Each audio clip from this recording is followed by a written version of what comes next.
Hello. Hi. Hello. Hello. It's hot. Hello, my name is Matt Burton and this is my project.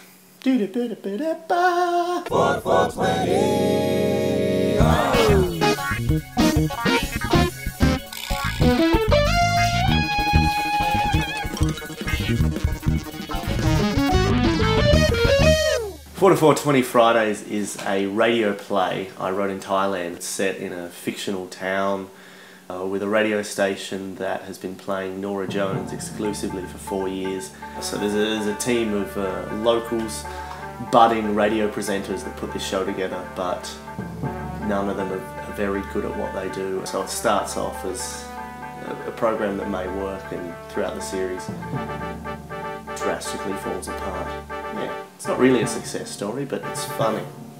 So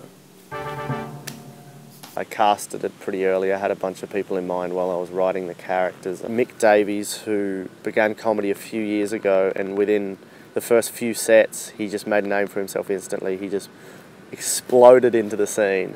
Anyone else here think that Carl Sandilands looks like a gay man's cat?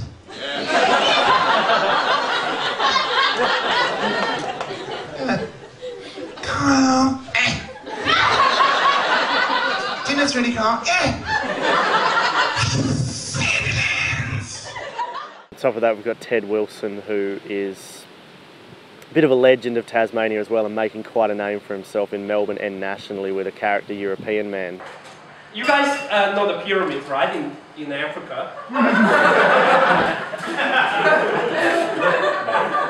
Must be there, you know? He introduced me to Anne Edmonds, who I only met just after I got back from Thailand, who I was starting to hear about on the Melbourne scene because she was really making a name for herself, and hopefully me. She's made a name for me as well. No, she's never mentioned me.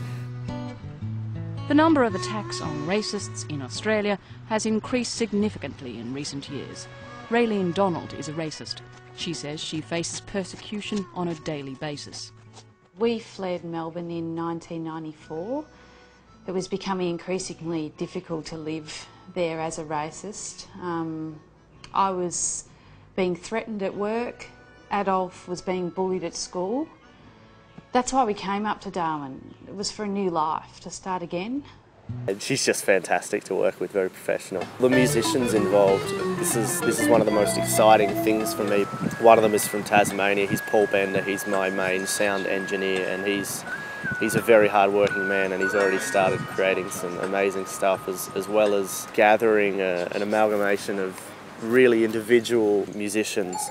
I was just really fortunate that the last few years I've got to know a bunch of people in Melbourne that are just incredible at what they do.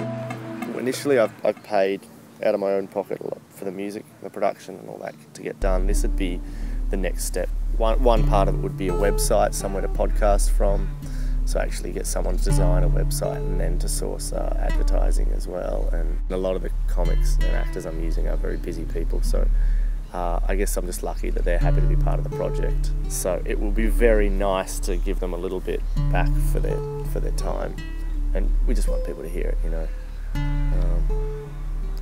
That's it.